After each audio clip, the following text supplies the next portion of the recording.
Marido la drogó para hacerla parecer enferma y quedar con su dinero. Pero el doctor descubrió todo antes de que fuera demasiado tarde. La hacienda Santa María parecía suspendida en el tiempo. Con sus balcones coloniales, sus jardines rebosantes de bugambilias y el mármol blanco reflejando la última luz de la tarde, era el escenario perfecto para una boda de ensueño. Pero a veces, los escenarios perfectos esconden las tragedias más oscuras.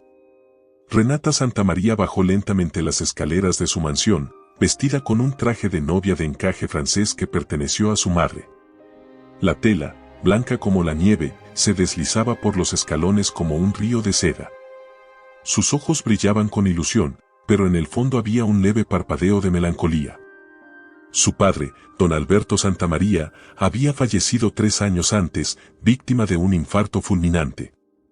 Ese día, Renata sentía su ausencia más que nunca. A pesar de la tristeza escondida, su corazón latía con fuerza.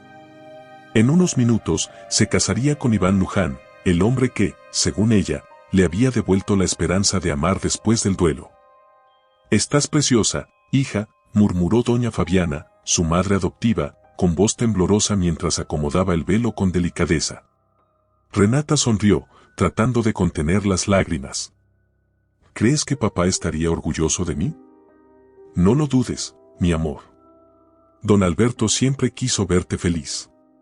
Y si tú lo eres, entonces él también lo está, donde sea que esté». Fabiana la abrazó con fuerza. Era una mujer fuerte, elegante y de pocas palabras, pero cuando hablaba, lo hacía con el corazón.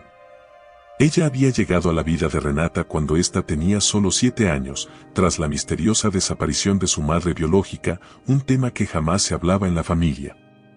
Fuera de la casa, los invitados ya estaban sentados. Empresarios, políticos, artistas y figuras del mundo de la medicina, el imperio de clínicas privadas que su padre fundó se extendía por todo el país.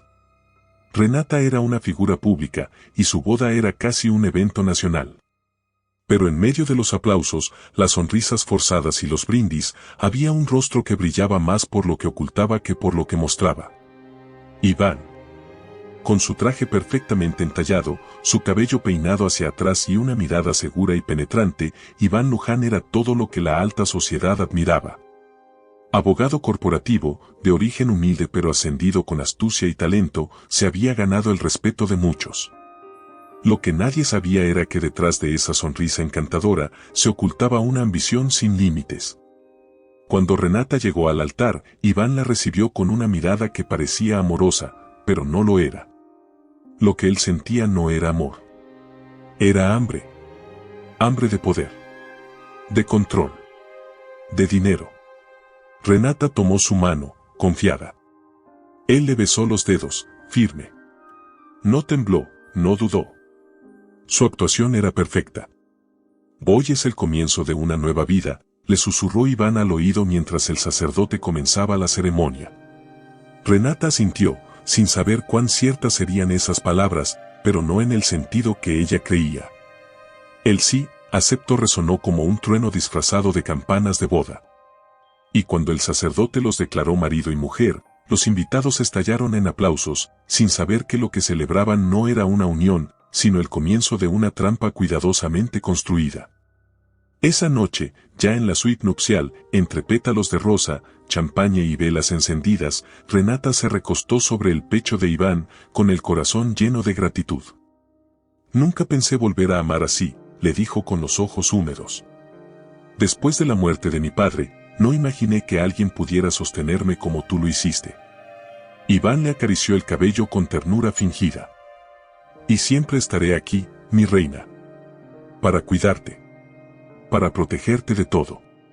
Renata sonrió. No sabía que esas palabras, en boca de Iván, eran una sentencia. Porque Iván no planeaba cuidarla. Planeaba controlarla.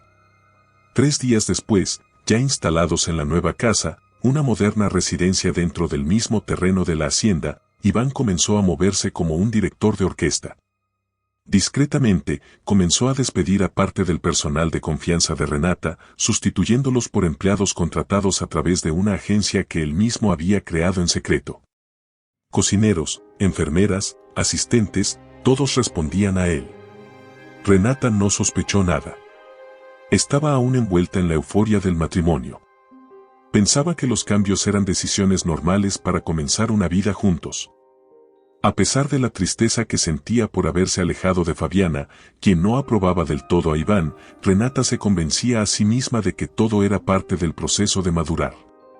Una mañana, mientras tomaban el desayuno, Renata comentó con una sonrisa: "No puedo esperar para regresar a la junta directiva. La clínica de Guadalajara necesita reorganización urgente". Iván bajó la taza de café con calma. Su expresión cambió apenas un poco, pero fue suficiente.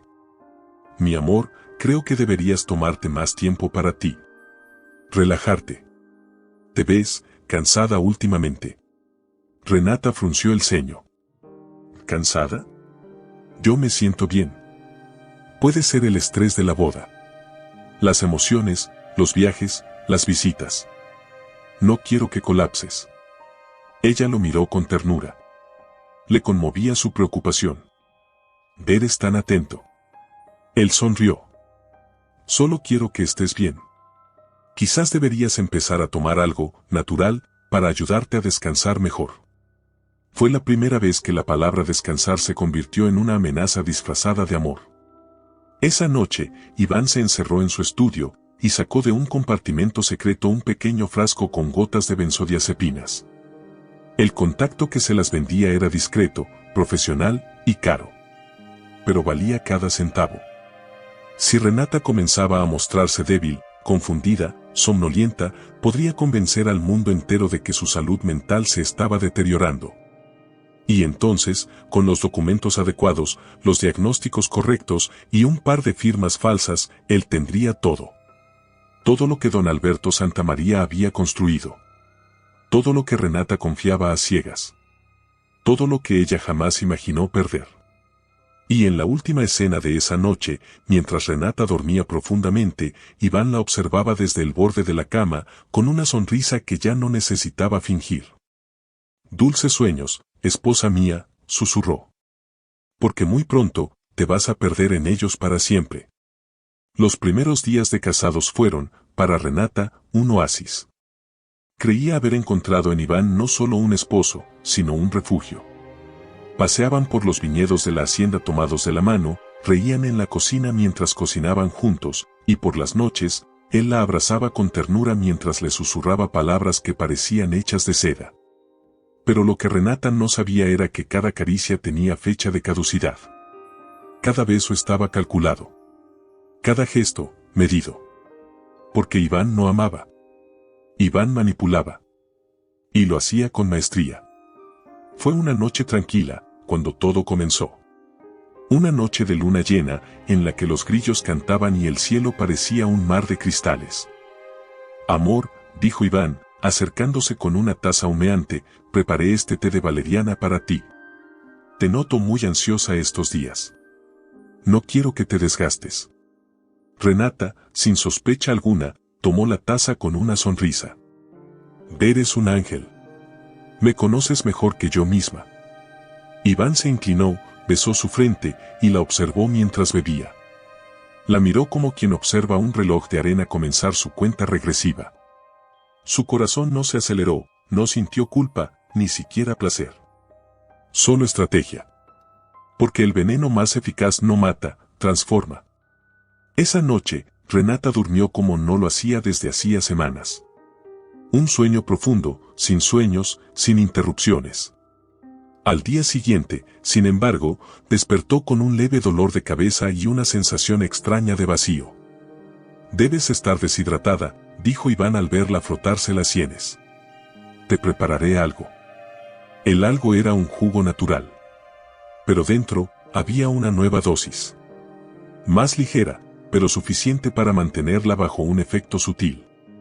Durante los siguientes días, Iván mantuvo el mismo patrón: tés, cápsulas, gotas naturales, remedios homeopáticos.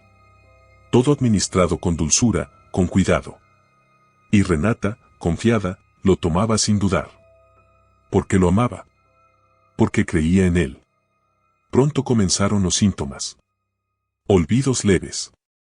Palabras que no encontraba. Pequeños mareos. Cambios de humor que ella misma no podía explicar.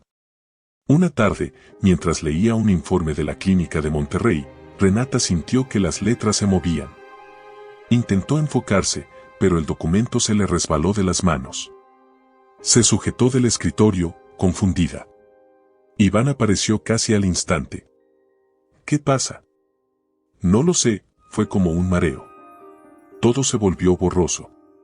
Él le tocó la frente. ¿Tienes fiebre? ¿De verdad? Sí.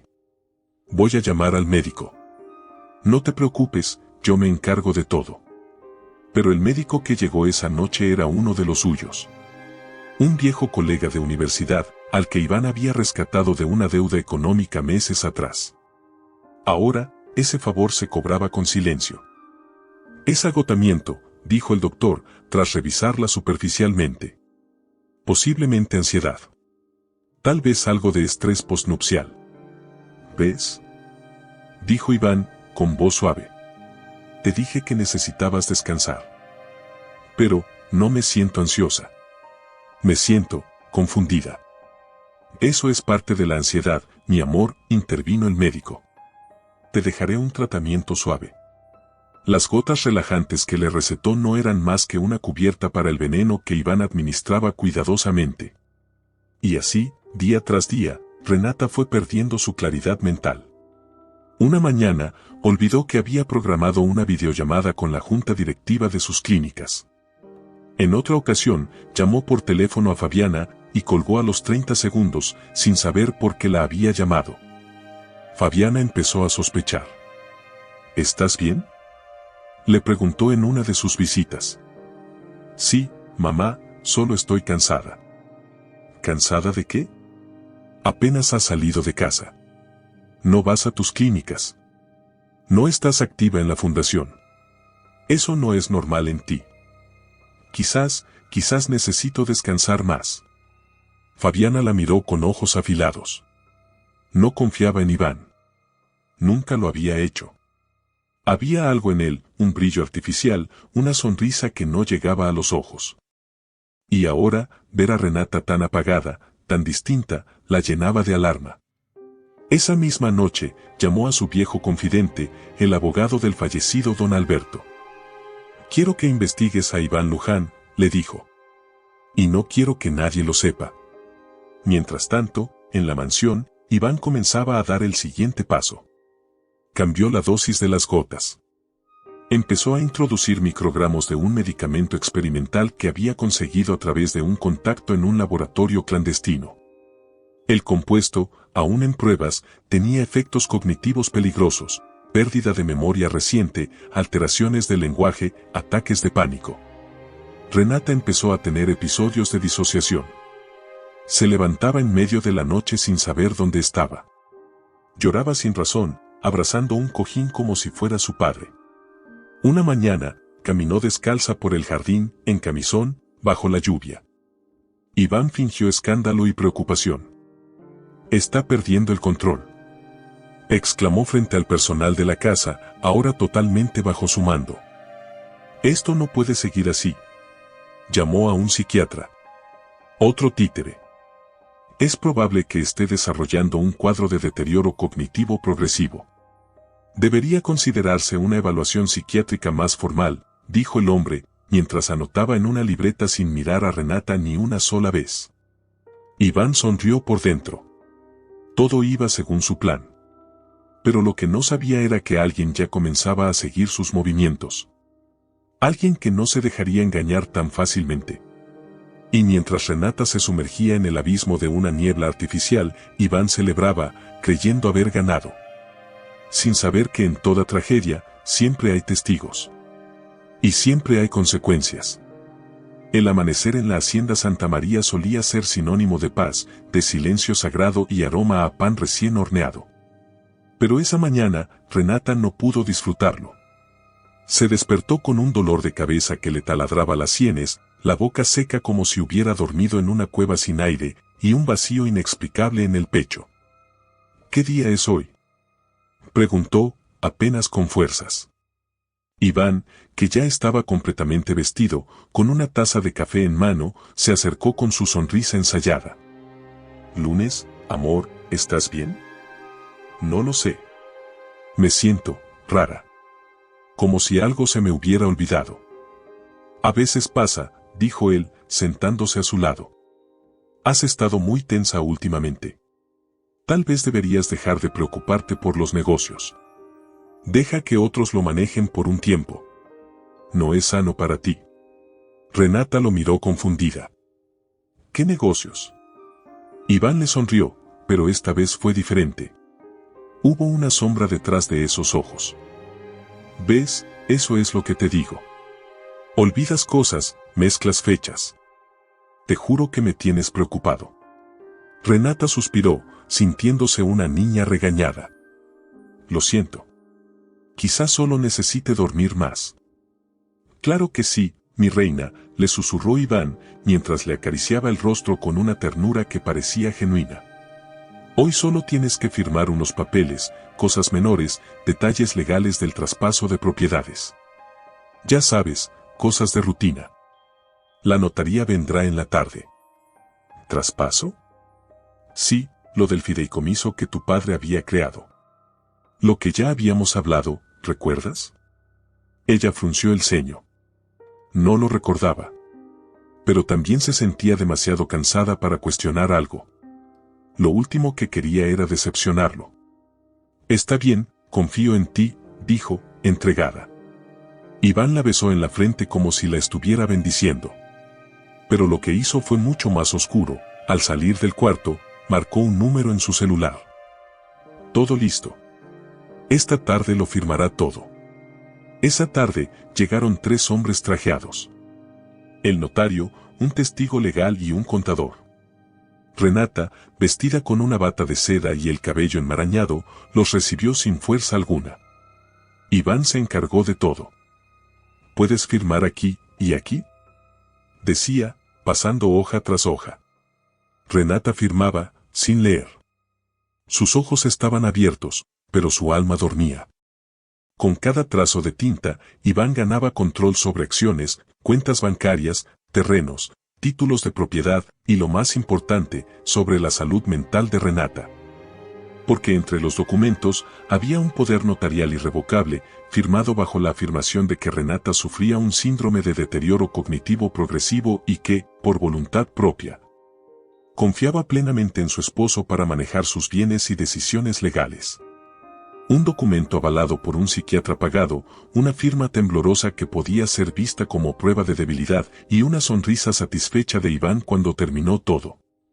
«Listo. Ya puedes descansar, mi amor. Has hecho mucho hoy». Días después, comenzó la segunda fase. Iván empezó a vender acciones de la red de Clínicas Santa María, alegando reestructuración interna. Justificaba sus movimientos con documentos que él mismo falsificaba y con la firma de Renata en todas partes. Para el mundo empresarial, parecía que ella misma estaba tomando decisiones arriesgadas pero legítimas. Nadie sospechaba. Al mismo tiempo, cerró varias fundaciones benéficas iniciadas por don Alberto. Despidió al personal antiguo, vendió casas de la familia y canalizó millones a cuentas en el extranjero bajo nombres falsos. Mientras tanto, Renata se sumía cada vez más en una bruma constante. Ya no distinguía los días.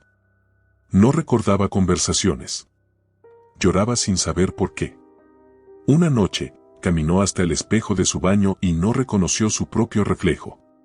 Gritó. Iván llegó corriendo, la abrazó, pero no la consoló. Solo la observó, satisfecho de ver cómo su plan avanzaba. «Es por tu bien, Renata, tú no lo ves, pero yo sí. Pronto ya no vas a tener que preocuparte de nada.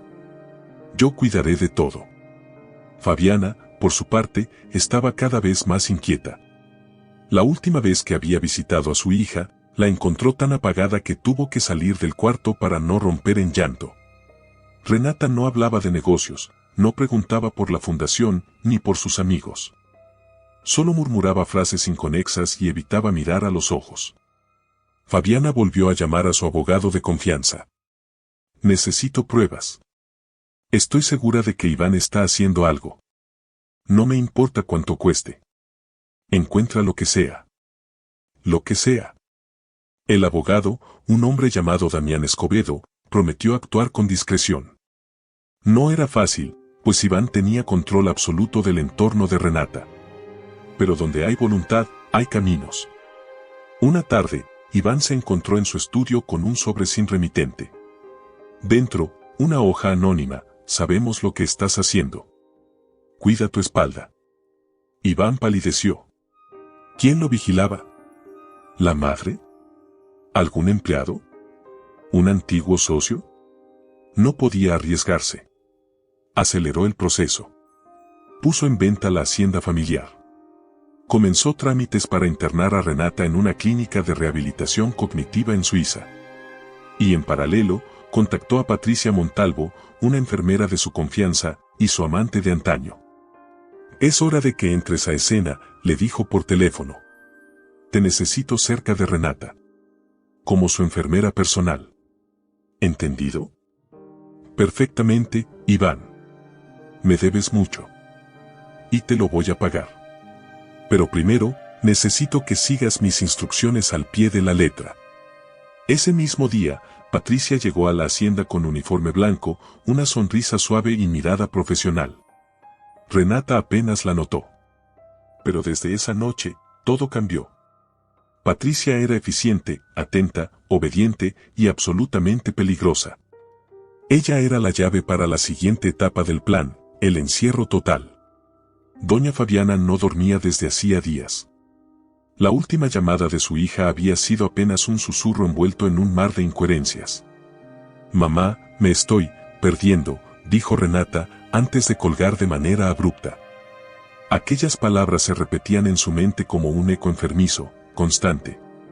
Cada rincón de su casa le recordaba la vitalidad de Renata, su firmeza, su inteligencia, su brillo, ese brillo que ahora sentía que alguien, en silencio, estaba apagando.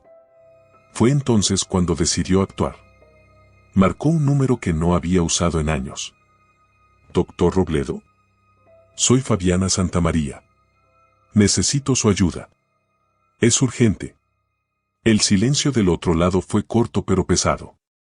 ¿Se trata de ella? Sí. De Renata. No confío en su marido. No confío en nadie más. Usted es el único que puede ayudarla, antes de que la perdamos. Elías Robledo colgó el teléfono con la mirada fija en el horizonte. Desde la ventana de su consultorio, veía el tráfico espeso de la ciudad, los anuncios de clínicas privadas, el mundo médico convertido en industria. Justo lo que él había abandonado años atrás tras perder a su esposa por un diagnóstico equivocado que nadie se atrevió a revisar. Desde entonces, trabajaba por su cuenta, con pocos pacientes, seleccionando casos especiales, donde pudiera hacer la diferencia. Y si alguien merecía su atención, era Renata Santamaría. No solo por su fama, ni por el imperio médico de su padre, sino porque algo en la voz de Fabiana le recordó su propio pasado. Dolor. Urgencia. Amor genuino. 2 días después, Elías llegó a la hacienda. El portón de hierro se abrió con lentitud. El vigilante lo miró con desconfianza, pero tras confirmar su identidad, lo dejó pasar. Iván lo recibió en la puerta con cortesía fingida. Doctor Robledo, un placer. Soy Iván Luján, el esposo de Renata. Gracias. Me han dicho que su esposa ha mostrado síntomas preocupantes. Estoy aquí para evaluarla. Iván esbozó una sonrisa profesional. Sí, ha tenido episodios extraños. Confusión, cambios de humor, paranoia. Todo apunta a un deterioro mental progresivo. Ya hay un diagnóstico psiquiátrico preliminar. De hecho, está bajo tratamiento. Elías alzó una ceja con discreción. Me gustaría observarla antes de emitir opinión.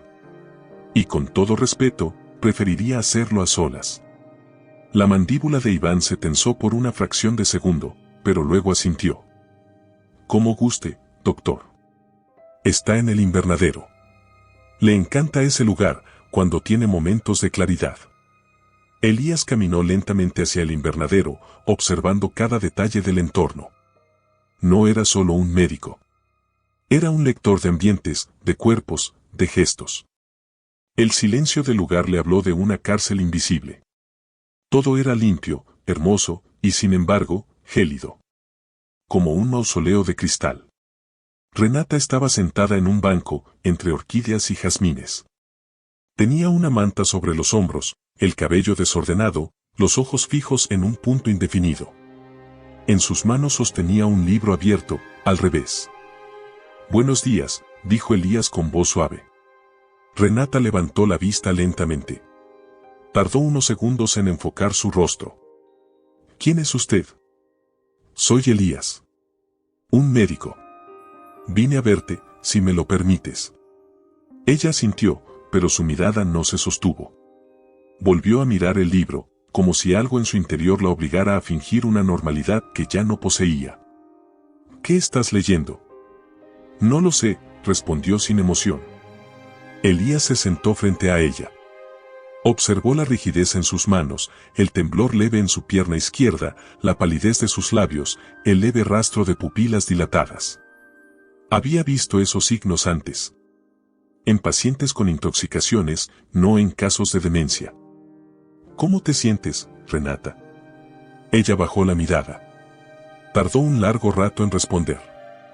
«Como si viviera dentro de un sueño, uno que no es mío. A veces despierto, y todo es confuso. Mi cabeza no me obedece». Una lágrima rodó por su mejilla. Elías no la interrumpió. «Quiero recordar, quiero ser yo otra vez. Pero cada vez que lo intento, algo me jala hacia abajo. Como si alguien no quisiera que despertara». Elías respiró hondo. Sus sospechas crecían. «¿Alguien te da medicamentos? ¿Recuerdas quién?» Ella dudó. Se llevó las manos al rostro. «Iván dice que es por mi bien, que estoy enferma, que sin él no sabría vivir». Elías sintió un nudo en el estómago. La voz de Renata no era solo de confusión. Era de resignación. De pérdida de sí misma. «¿Puedo verte más veces, Renata? ¿Puedo ayudarte?» Ella lo miró con los ojos llenos de miedo, pero también de esperanza. «Sí, pero no le digas a él. Por favor». Esa noche, Elías cenó con Fabiana en su casa. Le contó todo. No es demencia. No hay signos de daño neurológico irreversible. Hay momentos de lucidez. Hay conciencia. Pero también hay algo más, una manipulación sistemática. Estoy casi seguro de que está siendo medicada sin control. Fabiana apretó los puños. Lo sabía. Lo sabía desde el primer día. Ese hombre quiere destruirla, por dentro. Necesito acceso a sus medicamentos. A sus recetas. A sus análisis de sangre. Y necesito tiempo. Si me apresuro, Iván se pondrá a la defensiva. Fabiana lo miró con una mezcla de furia y esperanza. Haz lo que tengas que hacer, Elías. Pero no dejes que mi hija se pierda. Durante los días siguientes, Elías visitó la hacienda con frecuencia. Cada vez que Iván lo dejaba estar con Renata, él aprovechaba para examinarla más a fondo. Tomaba notas, pequeñas muestras, grababa sus reacciones con discreción. Renata, poco a poco, empezó a confiar en él. Aunque su mente era un laberinto de neblina, su alma reconocía algo distinto en ese hombre, no la trataba como una enferma. No la veía como un objeto. La veía como un ser humano que luchaba por no desaparecer. Una tarde, mientras Iván salía para una supuesta reunión, Elías aprovechó para revisar el botiquín de Renata. Encontró un frasco sin etiqueta, escondido detrás de los medicamentos oficiales. Un líquido transparente con un olor extraño. Lo guardó. Esa misma noche, lo analizó en su laboratorio personal. El resultado lo dejó helado. Era un sedante de uso veterinario, prohibido en humanos por su efecto disociativo. En dosis prolongadas, causaba pérdida de memoria, confusión extrema y cuadros de dependencia severa. Ahora tenía pruebas. Y también tenía miedo. porque estaba metiéndose con un hombre que no conocía límites. Patricia Montalvo caminaba por los pasillos de la Hacienda Santa María con pasos firmes y silenciosos.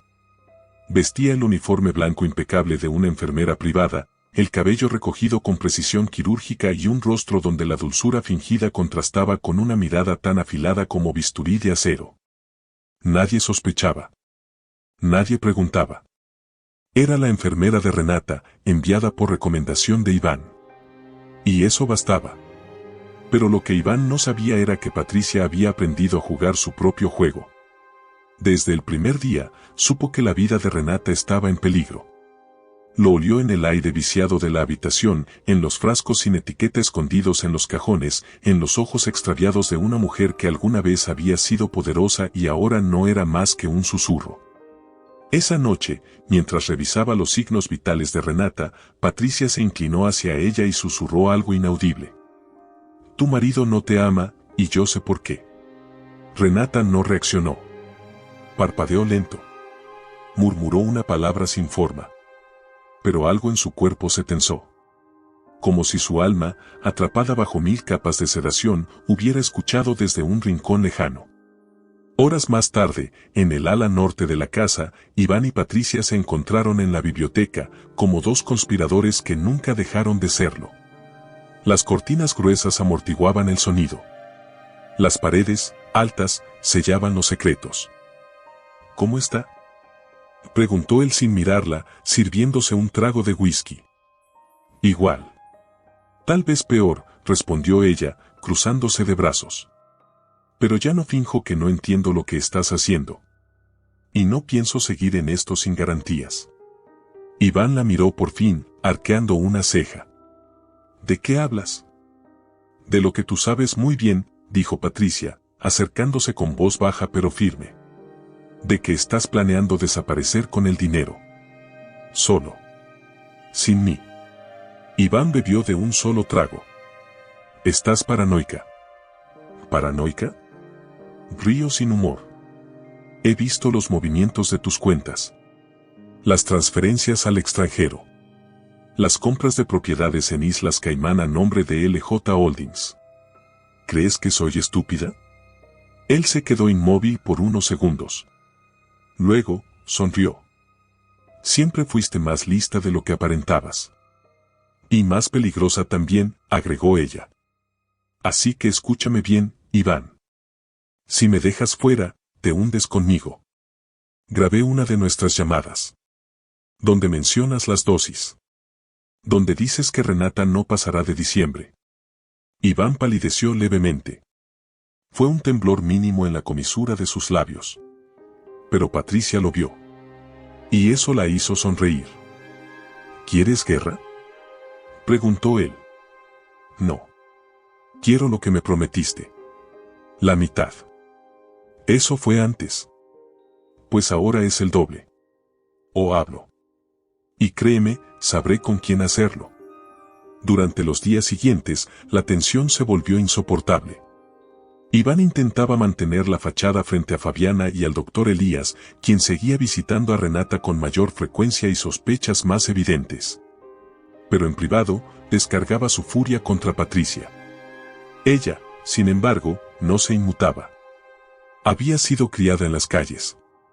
Conocía el lenguaje del poder, del miedo, de la traición. Sabía cuándo callar y cuándo atacar. Una tarde, mientras Iván salía para una reunión ficticia, Patricia aprovechó para entrar al despacho privado de él. Con guantes y un destornillador fino, abrió el doble fondo del cajón de su escritorio. Ahí estaban, documentos, copias de traspasos de propiedades, datos de cuentas offshore, incluso un plan detallado para internar a Renata en una clínica psiquiátrica en Ginebra, con fecha de ingreso ya reservada. Patricia tomó fotos de todo con su celular. Luego, se detuvo ante una carta manuscrita. Era de Renata. Pero estaba incompleta. Una especie de testamento personal donde expresaba miedo, confusión y una sospecha que nunca terminó de escribir. La guardó también. Esa noche, Iván la esperó en la biblioteca, otra vez. El ambiente era tenso, eléctrico. Necesitamos hablar. Sí. Tú necesitas escuchar, respondió ella, lanzándole el celular encima del escritorio. Todo está ahí. Y si algo me pasa, si desaparezco, si me atropella un accidente, ese contenido se enviará a una lista de contactos, incluyendo periodistas, abogados y un par de enemigos tuyos. Iván la miró con fuego en los ojos. Te has vuelto una carga. Y tú una amenaza, dijo ella, más cerca. Pero aún podemos salir ganando. Si tú cumples, yo callo. Pero ya no soy tu peón, Iván. Soy tu espejo. Y si tú te rompes, yo también. Y te corto. En los días que siguieron, Iván aparentó calma. Incluso comenzó a mimar a Patricia con regalos, cenas y palabras vacías. Pero en su mente ya se gestaba un nuevo plan, deshacerse de ella. De forma limpia. Irreprochable. Irreversible. Lo que no sabía era que Patricia ya había comenzado a dejar pistas. Porque el juego había cambiado. Y ahora, ella también sabía demasiado. La mañana se presentaba serena en la hacienda Santa María. El cielo azul era un engaño. Los pájaros cantaban una melodía cruel. Todo parecía normal, como si nada hubiera cambiado, pero dentro de la casa, los muros escondían verdades que hervían bajo la superficie, listas para romperse en 1000 pedazos. Renata despertó con un sobresalto. Había soñado que se hundía en un lago oscuro, sin fondo, y que alguien le sujetaba el tobillo para impedirle salir a la superficie. En el sueño, gritaba, pero el agua entraba por su boca y nadie la oía. ¿Dónde estoy?, murmuró, desorientada. Parpadeó. Reconoció el techo de su habitación. Pero no recordaba haberse acostado ahí. Ni qué día era. Ni si había comido. En la silla junto a la ventana, Patricia la observaba con un cuaderno en las manos y una sonrisa suave. Buenos días, señora Renata. ¿Dormiste profundamente, como siempre? ¿Siempre? Sí. Has estado descansando mucho. El doctor dice que es lo mejor para ti. Renata frunció el ceño. ¿Qué doctor? El psiquiatra que tu esposo trajo hace unas semanas. ¿Recuerdas? Renata cerró los ojos. Sentía la cabeza pesada, como si una niebla espesa le cubriera el pensamiento. Pero en su interior, algo comenzaba a moverse. Una chispa. Un recuerdo fragmentado. Quiero hablar con mi madre, dijo, de repente. Patricia bajó el cuaderno. No está disponible. Dijo que llamará luego. No. Alzó la voz, asustada por su propio impulso. Quiero hablar con ella ahora. Patricia se levantó, con calma calculada. Le diré al señor Iván. Él decidirá qué es lo mejor. Renata sintió como el pánico le subía por la garganta. Pero también sintió otra cosa, rabia. Una rabia tímida, dormida, que pedía despertar. En otro punto de la ciudad, Elías Robledo analizaba los resultados del frasco que había tomado de la habitación de Renata. No podía creer lo que sus propios ojos leían. Esto es criminal, murmuró. El compuesto no solo alteraba la percepción. Causaba dependencia extrema. Erosión de memoria a corto plazo. Crisis de ansiedad disfrazadas de psicosis. Su uso en humanos estaba completamente prohibido, y sin embargo, alguien lo había conseguido. Y lo estaba usando, en una mujer inocente. Marcó el número de Fabiana. Tenemos que sacarla de esa casa. Cueste lo que cueste. ¿Tienes pruebas? Sí. Pero necesito tiempo para conectar todo sin que Iván pueda destruirlas. Ese hombre no tiene alma, Elías. No descansará hasta verla destruida.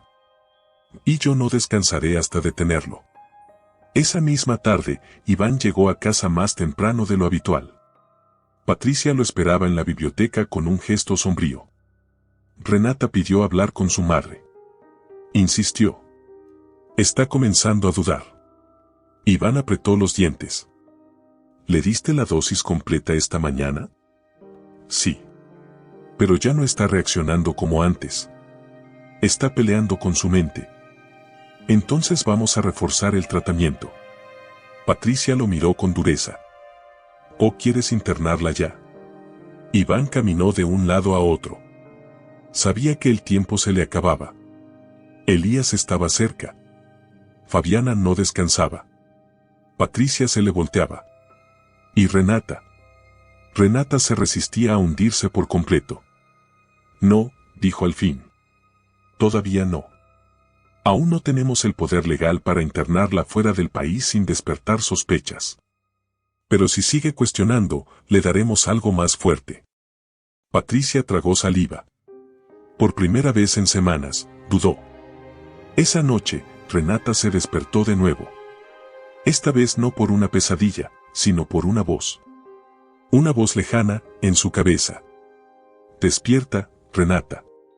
No confíes en ellos. Recuerda. Se sentó en la cama. Escuchó pasos. No sabía si soñaba. Caminó hacia el baño. Miró su reflejo en el espejo. ¿Quién soy yo? La pregunta la golpeó como una ola helada. Detrás de ella, Patricia apareció con una taza. Es hora de tu medicina. Renata la miró, con lágrimas en los ojos. ¿Qué me están haciendo? Patricia no respondió. Le extendió la taza. Bébelo. Te hará bien. ¿Y si no quiero? Patricia dudó. Por primera vez. Sus ojos se suavizaron. Por favor, Renata, no hagas esto más difícil. ¿Difícil para quién? ¿Para mí o para ustedes? La taza temblaba en sus manos. Renata no la aceptó.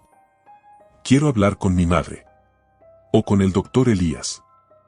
O con alguien que me escuche. Patricia se quedó helada. Renata, entre lágrimas, se dejó caer al suelo. Yo no estoy loca, Patricia, yo no estoy loca. Diles eso.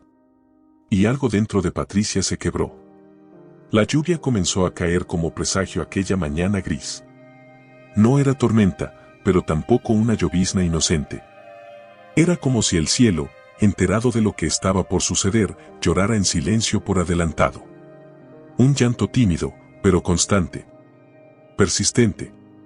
Elías Robledo despertó con un presentimiento pesado en el pecho. Algo le decía que el tiempo se estaba acabando. Había pasado la noche revisando documentos, cruzando correos electrónicos interceptados, armando un rompecabezas en el que cada pieza apuntaba a Iván. Ya tenía casi todo lo que necesitaba para presentar una denuncia formal, pero aún faltaba un elemento clave, la firma de Renata, o una confesión más directa de Patricia. Que seguía dudando entre salvarse o hundirse con el monstruo. Se duchó rápido, se vistió con su traje de médico, y tomó su maletín. Tenía turno en la clínica esa mañana, pero pensaba pasar antes por la hacienda, hablar con Fabiana y contarle lo que había descubierto. Pero alguien ya lo esperaba.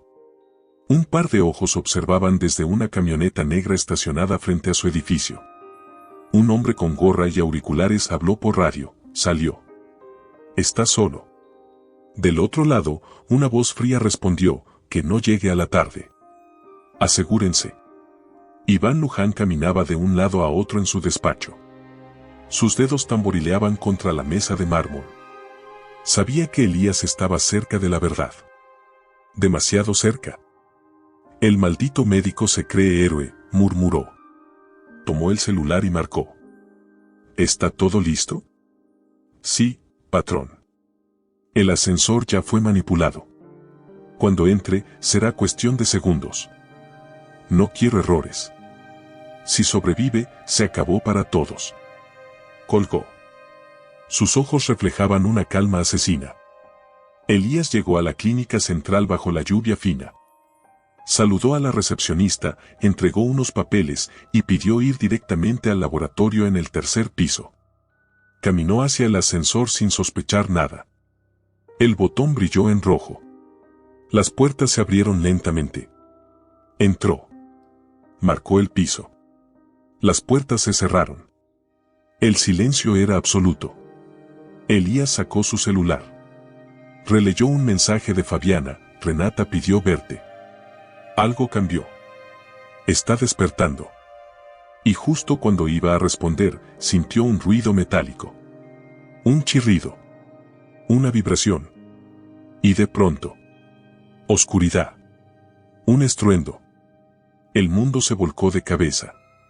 El ascensor cayó. El grito fue breve, interrumpido por el impacto. La noticia se esparció como pólvora. El doctor Robledo tuvo un accidente. El ascensor colapsó. Fabiana casi se desmaya al recibir la llamada.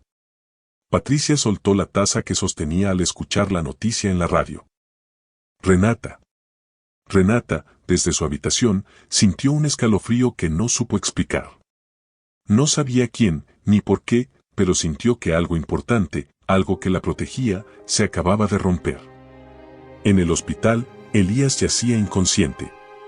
Tenía múltiples fracturas, un pulmón colapsado y la pierna derecha destrozada. Pero estaba vivo. Los médicos no entendían cómo. Fue un milagro, decían. Cualquiera habría muerto en ese golpe. Fabiana no se despegó de su lado. Pasó la noche a su lado, rezando, llorando, maldiciendo. Tú no te me vas, Elías, tú no. No me dejes sola en esto. Y él, al borde del abismo, con su alma a la deriva, apretó débilmente su mano. Iván, al enterarse de que había sobrevivido, destruyó un vaso contra la pared. «Maldito», gritó. «¿Qué tienes que no mueres?» Patricia, que lo escuchó desde el pasillo, sintió que algo dentro de ella se inclinaba definitivamente. Ya no era cómplice. Era testigo. Y si no hablaba pronto, sería la siguiente. Días después, Elías abrió los ojos. ¿Dónde estoy? Fabiana se arrojó sobre él con lágrimas. Conmigo. Estás conmigo. Te intentaron matar. Pero no pudieron. Eres fuerte, Elías. Muy fuerte. Él cerró los ojos. Pero no para dormir. Sino para recordar. Recordar cada rostro, cada palabra, cada sospecha. Sabía que ahora no podría caminar por un tiempo. Que estaba roto por fuera. Pero por dentro, ahora estaba más decidido que nunca. Tengo que protegerla, murmuró. No voy a parar. Aunque tenga que arrastrarme. Y con esas palabras, el fuego regresó a su mirada. La lluvia seguía cayendo, persistente, como si el cielo se negara a perdonar lo que estaba ocurriendo en la tierra. En la hacienda Santa María, Patricia Montalvo sostenía un vaso de agua con ambas manos, temblorosa, como si el cristal fuera a romperse con el simple peso de su respiración. No había dormido en 2 noches. Las pesadillas se mezclaban con los recuerdos. El rostro de Elías ensangrentado en las noticias. La mirada apagada de Renata. La voz de Iván susurrando mentiras al oído. Todo flotaba en su mente como una cinta que no se detenía. Ya no podía más. Esa mañana entró a la habitación de Renata. La encontró de pie junto a la ventana, en bata de seda, con la mirada perdida en el jardín. «Buenos días, señora Renata», murmuró, apenas audible. «Soy yo, ¿verdad?», dijo Renata sin voltear. «¿Perdón?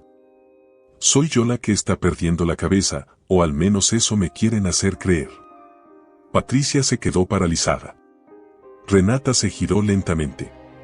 Sus ojos no eran los de una loca. No eran los de una enferma. Eran los de una mujer atrapada, luchando por recordar quién fue antes de las sombras. «¿Qué me están dando, Patricia?». La enfermera tragó saliva. Por primera vez, no supo qué responder. «No tengo autorización para hablar de eso, ¿quién te autoriza a callar?», gritó Renata con una fuerza que no sabía que tenía. «¿Qué clase de persona eres para mirar cómo me apagan la vida y seguir sirviendo el veneno con una sonrisa?». Patricia bajó la mirada. Una lágrima resbaló por su mejilla. «Lo siento», susurró. «¿Lo sientes?». Renata se rió con amargura. «¿Lo sientes ahora que alguien más casi muere por culpa tuya?». Patricia dejó caer el vaso al suelo. El sonido del cristal al romperse fue como un disparo seco entre las dos. «No quise que llegara tan lejos. Yo yo no sabía que me iba a destruir a mí también. Renata se sentó, exhausta. El cuerpo le temblaba. ¿Me vas a ayudar? Patricia la miró. Sí. Esa tarde, Patricia salió de la hacienda con la excusa de hacer unas compras. Pero en lugar de ir al supermercado, tomó un taxi y se dirigió al hospital donde estaba internado Elías. Pidió hablar con él. Dice que se llama Patricia Montalvo, informó la enfermera de recepción. Que tiene información urgente. Fabiana, que se encontraba con Elías, se levantó como un rayo. No puede ser, déjala entrar, ordenó Elías con voz débil, desde su cama. Quiero verla. Patricia entró al cuarto. Lo encontró vendado, inmóvil, frágil, pero con la mirada más viva que nunca.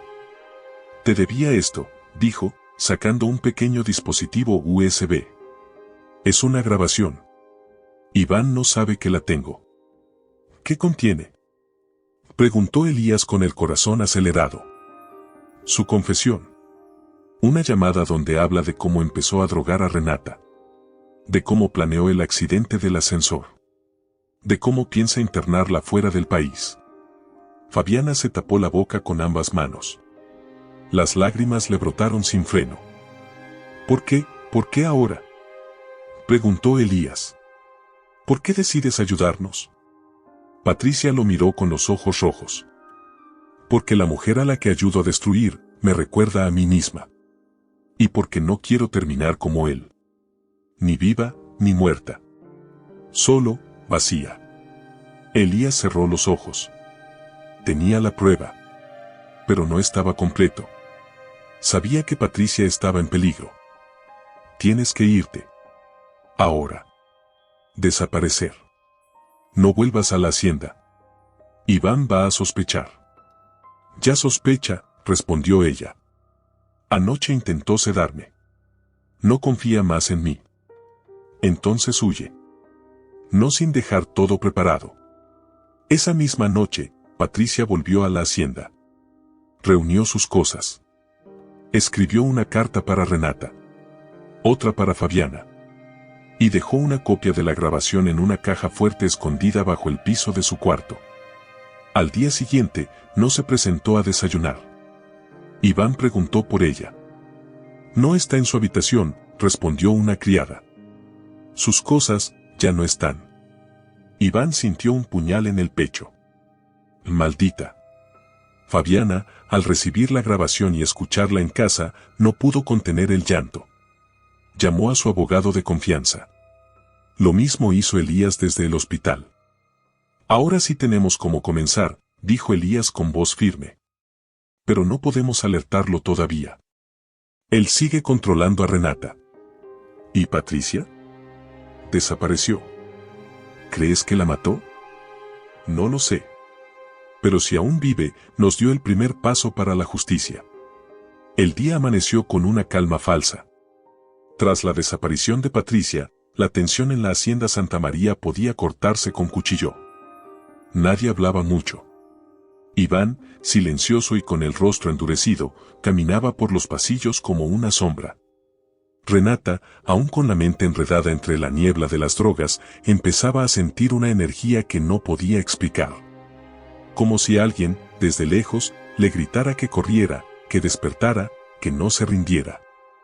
Y en el hospital, Elías abría un sobre que cambiaría todo. El sobre llegó sin remitente, sin timbres, entregado por un joven mensajero que desapareció sin dejar nombre. Era un sobre de papel amarillo, envejecido, con una letra temblorosa pero firme en el destinatario, Dr. Elías Robledo. Solo usted sabrá qué hacer. Elías lo abrió lentamente. Adentro había una carta escrita a mano, con tinta azul y una hoja gastada por el tiempo.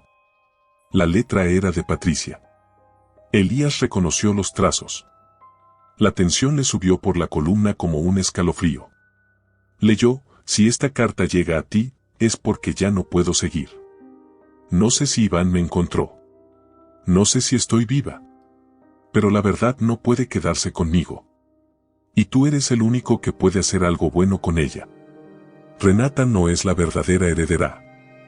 Lo descubrí hace 3 años, por accidente, cuando ayudé a Iván a manipular unos documentos antiguos del archivo familiar. Había una partida de nacimiento duplicada, sellada por un médico rural de nombre Antonio Murillo. El verdadero heredero es su hermano. Su gemelo. Fueron separados al nacer por orden directa de don Alberto Santamaría. ¿Por qué? Porque ese niño nació con una leve discapacidad auditiva y Alberto no quería que la perfección de su apellido se viera manchada. Lo entregó en adopción en secreto. Nadie más lo supo. Iván lo descubrió hace años. Lo encontró. Y decidió ocultarlo. Lo hizo porque sabía que si ese hermano aparecía, Renata perdería el control de la fortuna. Y con ella, él también. El abogado que firmó los papeles falsos fue el mismo Iván Luján. Perdóname por no hablar antes. Pero el miedo me comió viva. Elías dejó caer la carta. Su respiración se agitó. Su mente procesaba cada línea como si fueran cuchilladas. Su cuerpo aún dolía del accidente, pero nada se comparaba con lo que acababa de leer. Dios mío. Susurró, cubriéndose el rostro. Fabiana, que justo entraba a la habitación con una bandeja, lo vio alterado y corrió a su lado. ¿Qué pasó? ¿Qué es eso? Él le pasó la carta con las manos temblorosas. Renata no es hija única. Horas más tarde, Elías y Fabiana se encerraron en una sala privada del hospital. Revisaron los archivos médicos que habían logrado rescatar del archivo digital de las clínicas Santamaría. Ahí estaba, una entrada eliminada, pero aún recuperable, de un Tomás Santamaría, nacido el mismo día que Renata, en una clínica rural de San Jacinto, estado de Querétaro. Madre, Teresa Román. Padre, Alberto Santamaría. Gemelaridad, positiva. El niño había sido transferido a un orfanato apenas 48 horas después del parto. Él lo hizo. Lo borró de la historia. Gritó Fabiana con furia. Y ese infeliz de Iván supo todo, y se lo calló. Iván lo ocultó porque si la verdad salía, Renata no sería la única heredera. Todo lo que firmó, perdería validez. La mitad de la fortuna le correspondería al hermano. Y más aún, tendría voz legal para declarar a Iván responsable de manipulación patrimonial. Fabiana se dejó caer en una silla. El alma se le partía. ¿Dónde está ese muchacho ahora? No lo sé. Pero lo vamos a encontrar. En la hacienda, Renata volvió a escribir en su diario. Cada palabra era una súplica muda por claridad. Sentía que algo no cuadraba, que las piezas no encajaban. A veces soñaba con un niño que la miraba desde la otra orilla de un río. Sentía que lo conocía, pero no podía recordarlo. ¿Quién eres? Escribió. ¿Por qué te sueño cada noche? Esa misma noche, Elías, desde su cama, buscó registros de adopciones en Querétaro del mismo año. Horas de búsqueda. Nombres. Cruces. Hasta que un nombre apareció varias veces, asociado con orfanatos y tutelas legales. Tomás Román. Un profesor de literatura en Oaxaca. Edad, 34. Soltero. Silencioso. Invisible. Pero con la misma fecha de nacimiento que Renata. La búsqueda comenzó con una dirección. Un nombre. Una ficha de adopción. Un eco olvidado en los registros de una clínica rural en Querétaro. Tomás Román. Profesor. Soltero. Residente en Oaxaca. 34 años. Fecha de nacimiento, misma que Renata. Misma hora. Mismo lugar. Elías Robledo no podía dejar de repetirlo mientras repasaba los documentos en su tablet desde la cama del hospital. Cada línea confirmaba una sospecha que se había convertido en certeza. Renata tenía un hermano gemelo. Y había sido borrado del mundo por ambición. Por vergüenza. Por poder. Pero lo que Elías no sabía era que Tomás no había olvidado nada. Oaxaca. Tarde de lluvia suave. Callejón empedrado. Librería vieja en una esquina. Tomás Román cerraba su salón de clases. Había enseñado literatura toda la mañana en la preparatoria del pueblo. Tenía ojeras profundas, una expresión melancólica y una manera de hablar como si siempre estuviera leyendo poesía en voz baja. Nunca se casó. Nunca supo por qué sentía un vacío tan hondo en el pecho desde niño. Hasta que ese día, una carta tocó a su puerta.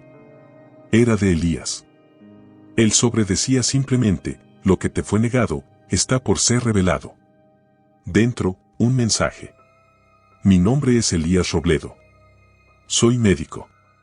Necesito hablar contigo sobre tu nacimiento. No busco hacerte daño. Solo mostrarte la verdad. Si alguna vez sentiste que algo te faltaba, es porque te lo arrebataron. Renata, tu hermana, vive. Y te necesita. Tomás no respondió enseguida. Cerró la carta. Se sirvió un café. Miró por la ventana. Y lloró. No sabía por qué. Pero lloró como un niño. Lloró por los vacíos. Por las preguntas sin respuesta. Por los cumpleaños sintiéndose incompleto.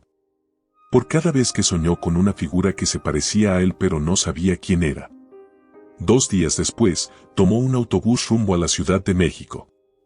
Elías lo recibió en la clínica con muletas. Aún en recuperación, su cuerpo estaba roto, pero su fe más viva que nunca. ¿Tú eres?, preguntó Tomás al verlo. Soy Elías. El hombre que viene a devolverte tu historia. Tomás tenía los ojos llenos de agua. Pero no derramó una lágrima. ¿Renata sabe que existo? No. Aún no. Pero cuando lo sepa, va a llorar como nunca. ¿Y mis padres? Tu madre murió poco después del parto. ¿Y tu padre? Don Alberto Santamaría fue quien te dio en adopción. Tomás tragó saliva. Cerró los ojos. ¿Por qué? Porque naciste con una leve sordera. Y para él, eso era imperfección. Silencio. Uno que dolía. ¿Y mi hermana es como él? No. Renata es lo opuesto. Es noble. Es justa. Y está en peligro. Su esposo, Iván, la ha drogado por meses. Ha tomado su fortuna. La ha dejado como una sombra de sí misma. Tomás se quedó inmóvil. ¿Y tú quieres que yo la salve? No. Quiero que la reconozcas. Como hermana. Como sangre. Y decidas si puedes ser parte de su verdad. Esa noche, Tomás fue al hospital de Fabiana. Ella lo miró con el corazón en la garganta. Eres igual a ella, susurró. Pero tienes la tristeza de tu madre. Tomás no respondió.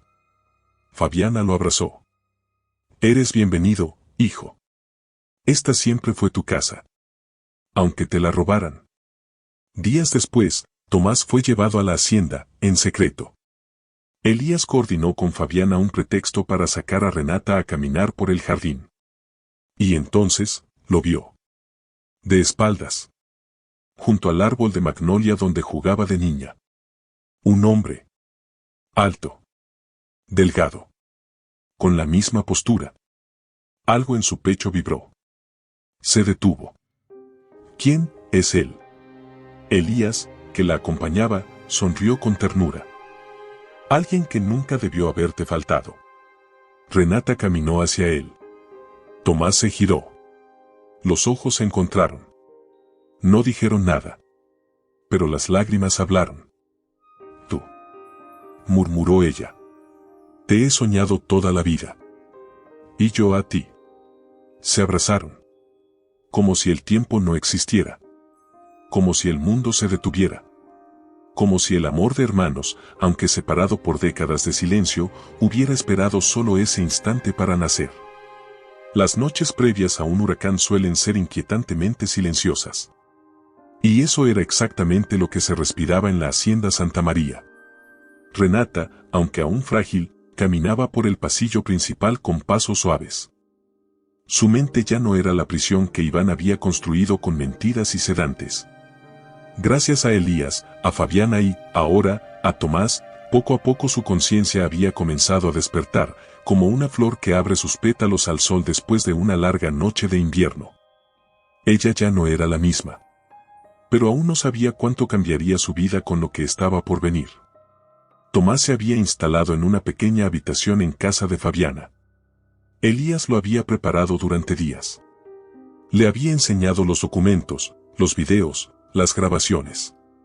Le había narrado paso a paso el infierno que Iván construyó, con nombres, fechas, detalles. Y Tomás callaba. Observaba. Escuchaba. Pero por dentro, una llama crecía. ¿Te das cuenta de lo que esto significa?, le preguntó Elías una tarde. Sí. Que le robaron su vida. Y también la mía. ¿Y estás listo para enfrentar a Iván? Tomás asintió. No por mí. Por ella. La cena fue planeada como una velada benéfica, en honor a la recuperación milagrosa de Renata Santamaría. Iván lo organizó como último intento de lavar su imagen, fingir control, mostrar que su esposa estaba estable y que todo volvía a la normalidad. Invitó a inversionistas, periodistas, miembros del círculo social más alto de la ciudad. Él no sabía que había cavado su propia tumba. La mansión se llenó de luces, flores blancas, camareros uniformados. Músicos tocaban violines. Las cámaras de farándula se apostaron en la entrada. Y entre todo ese lujo, Renata apareció en lo alto de la escalera principal. Vestía un traje blanco. Simple. Elegante. Parecía un fantasma regresado del inframundo. Silenciosa. Serena. Pero con los ojos llenos de fuego. Todos aplaudieron. Iván sonrió. Se acercó a ella. Le besó la mano. Nadie notó cómo ella se estremecía de asco. «Estás hermosa», susurró él. «¿Y tú, estás listo?» «¿Para qué?» «Para el infierno que construiste. Porque esta noche, te vas a quemar en él». Iván rió, incómodo. «¿Estás bien, amor?» Pero ella ya había comenzado a caminar hacia el centro del salón. Elías apareció, apoyado en su bastón. Y detrás de él, Tomás. El murmullo fue inmediato. «Ese no es», murmuraron algunos. «Es idéntico a ella». «¿Quién es ese hombre?» Iván lo vio y empalideció. «No, no puede ser». Elías tomó el micrófono. «Señoras y señores, lamento interrumpir su cena. Pero esta noche, no estamos aquí para celebrar una recuperación. Estamos aquí para mostrarles la verdad». Un proyector se encendió. En la pantalla gigante apareció la grabación de Patricia. Su voz quebrada. Su testimonio. Su confesión. Iván Luján drogó a Renata desde el primer mes de casados. La aisló, la controló, la manipuló. Quiso hacerla pasar por enferma para quedarse con todo. Y sí. Renata no es hija única. Tiene un hermano gemelo. Su nombre es Tomás. Iván lo descubrió. Y lo ocultó. La sala estalló en gritos. Gente de pie. Cámaras girando. Miradas de horror. Iván retrocedió. Eso es falso. Todo es mentira. Eso no prueba nada. Tomás avanzó hacia él. ¿Mentira? Entonces, ¿por qué estás temblando? Tú no eres nadie. Soy tu sentencia. Renata lo miró. Se acercó. ¿Sabes qué me destruye más que todo lo que hiciste? Que yo te amé. Que confié en ti. Y que me envenenaste con tus besos. Iván gritó, fuera de sí. Me pertenece todo esto. Ella afirmó. Es mía. Su vida es mía. Y entonces, llegaron los oficiales. Señor Iván Luján, dijo el comandante, queda detenido por intento de homicidio, fraude, falsificación de documentos, manipulación de herencia y tentativa de feminicidio. Iván gritó como fiera acorralada. No tienen pruebas. No me pueden hacer esto. Renata, con voz suave, respondió, no, tú te lo hiciste solo. Lo esposaron. Lo arrastraron. La multitud no dejaba de murmurar. Y en medio del caos, Renata abrazó a Tomás. Y a Elías.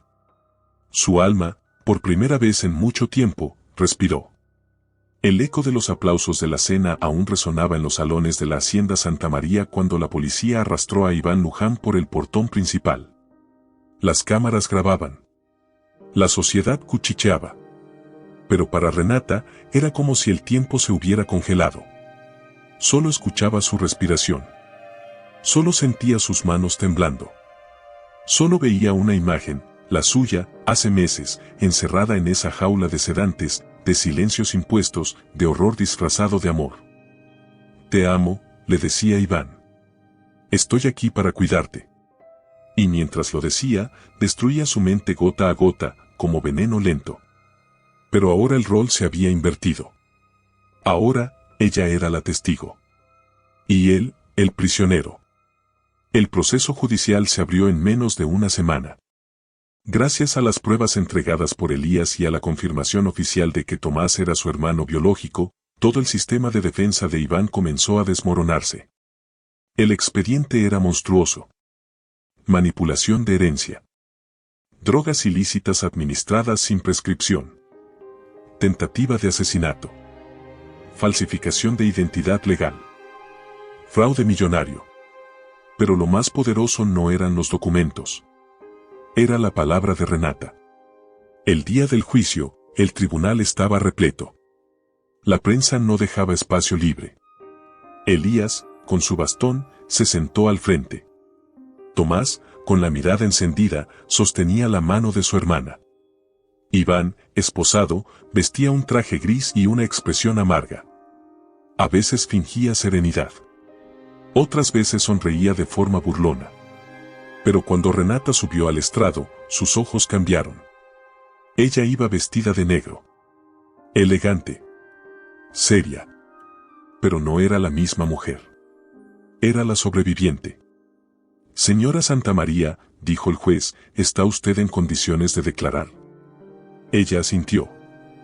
¿Jura decir la verdad? Juro defenderla. Porque me la quitaron por mucho tiempo. El silencio era absoluto. Conocí a Iván Luján cuando aún creía en el amor. Era amable. Cortés. Perfecto. Pero detrás de cada gesto, escondía un plan.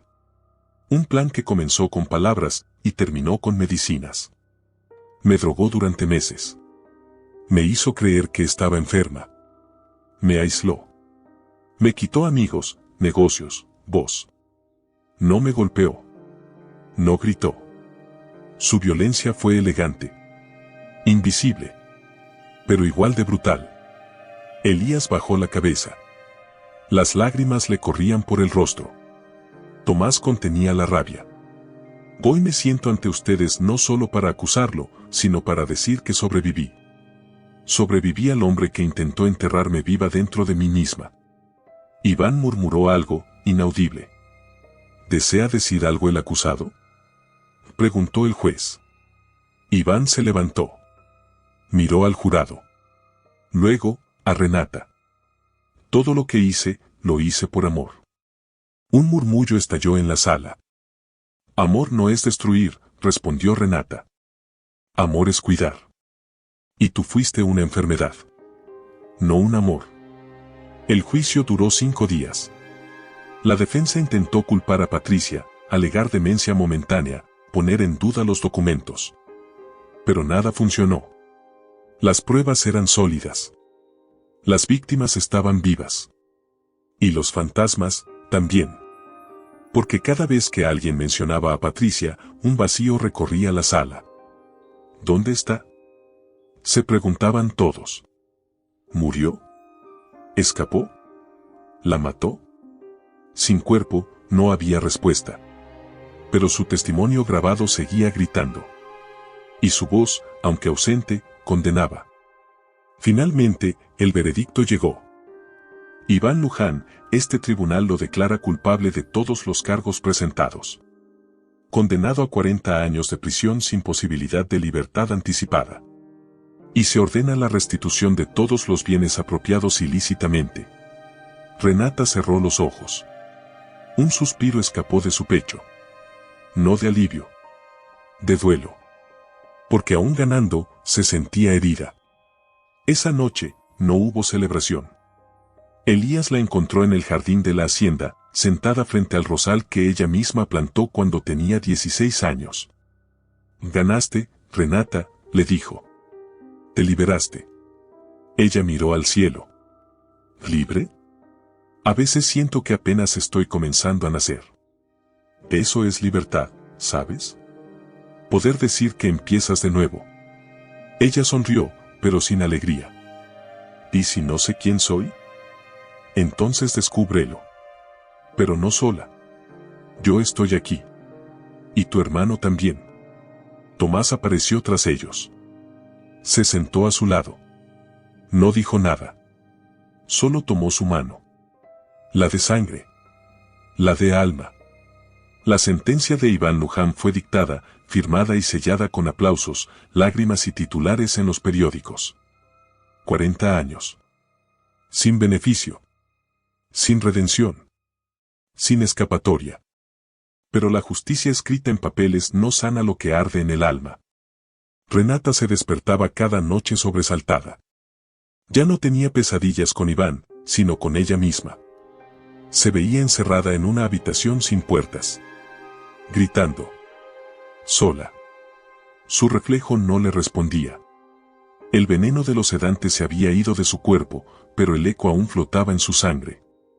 Elías lo sabía. Por eso no insistía.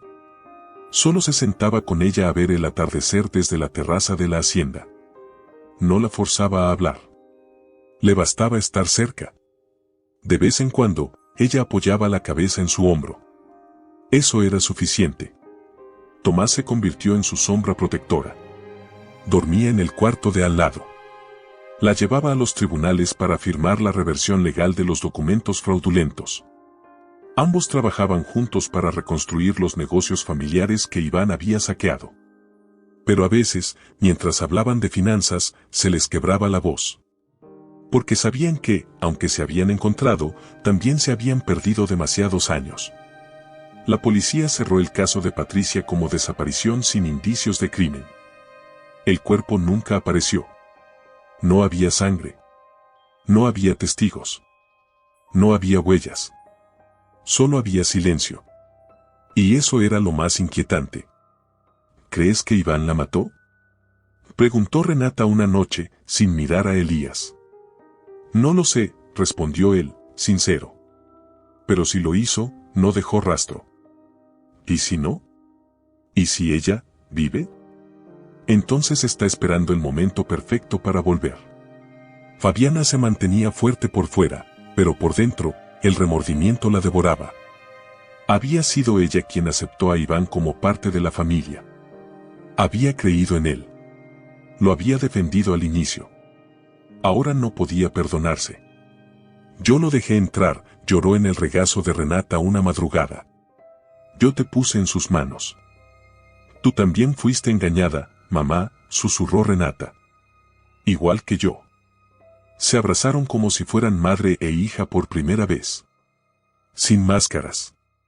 Solo dolor. Un día, Elías recibió una carta sin remitente. La letra era de mujer. Solo decía una frase: aún no he terminado con mi historia. Él no se lo mostró a nadie. La guardó en su agenda. En silencio. Renata comenzó terapia con una psiquiatra experta en abuso psicológico y manipulación emocional. El proceso era lento, pero verdadero. Por primera vez, podía hablar de lo que sintió al perderse en sí misma. Del terror de no reconocerse. De la culpa que no le pertenecía, pero igual dolía. Un día, en consulta, rompió en llanto al decir: no sé si alguna vez volveré a confiar en alguien. La doctora le respondió: no importa cuándo, importa con quién.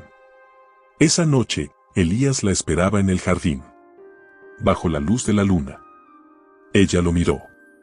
Y por primera vez, no tembló. Tomás, por su parte, empezó a escribir un libro. Un testimonio novelado. La historia de dos hermanos separados por el ego de un hombre y reunidos por el valor de quienes se negaron a rendirse. Lo tituló El heredero olvidado. Y se lo dedicó a Renata. Una tarde, mientras organizaban los papeles legales en la oficina de la Hacienda, encontraron una carta entre los documentos viejos. Era de Alberto Santamaría. Un manuscrito fechado poco antes de su muerte. A quien encuentre esto, solo pido una cosa: si mi hijo perdido alguna vez regresa, díganle que lo quise en silencio. Que el miedo me convirtió en cobarde. Y que no hay castigo mayor que morir sabiendo que uno no merece ser llamado padre. Tomás la leyó. Y lloró. No por odio. Por duelo. Por el amor que nunca tuvo. Por la palabra papá que jamás usó. Renata lo abrazó. Y ese día, supieron que el pasado ya no podía hacerles más daño. 6 meses después de la sentencia de Iván Luján, la Hacienda Santamaría tenía otro color. Las paredes fueron pintadas de blanco. Las cortinas viejas, reemplazadas por telas suaves que dejaban pasar la luz.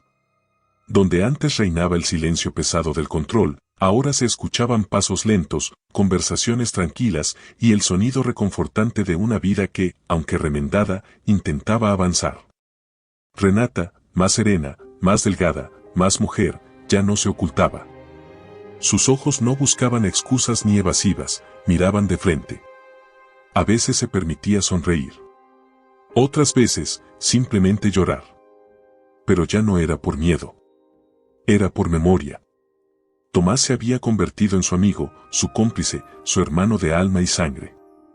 Habían recuperado una complicidad que no sabían que existía. Tenían discusiones, reían como niños, y en las noches hablaban de lo que pudo haber sido.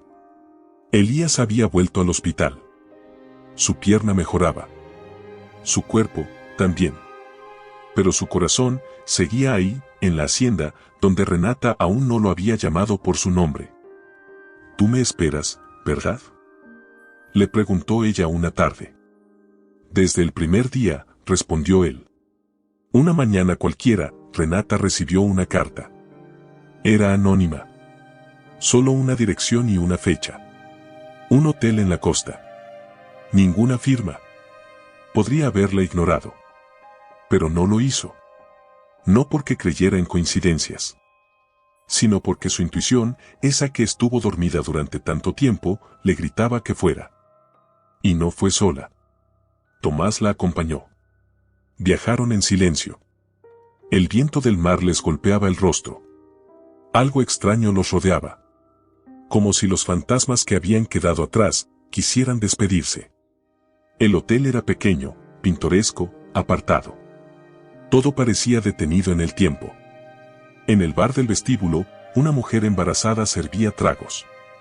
Tenía el cabello teñido de negro, la piel bronceada, los labios gruesos. Parecía otra persona. Pero cuando alzó la vista y los vio, Renata lo supo al instante. Patricia. La mujer sonrió. Una sonrisa rota. Hola, Renata. Tomás se congeló. ¿Estás viva? Sí. Aunque no sé si eso es bueno o malo. ¿Por qué desapareciste? ¿Por qué no volviste? Porque nadie me hubiera dejado vivir tranquila. Ni Iván, ni ustedes, ni yo misma. Los tres se sentaron en una mesa del rincón. Patricia sirvió 3 tragos. Su barriga ya era evidente. Un embarazo avanzado. ¿Es de Iván?, preguntó Tomás, con temor. No. Gracias a Dios, no. Es mío. De nadie más. Un nuevo comienzo. Renata la observó con dureza, pero también con compasión. ¿Por qué nos llamaste? Patricia deslizó una maleta bajo la mesa. Llena de fajos de billetes. Documentos. Pasaportes. Identidades falsas. Grabaciones inéditas. Todo lo que no entregó antes.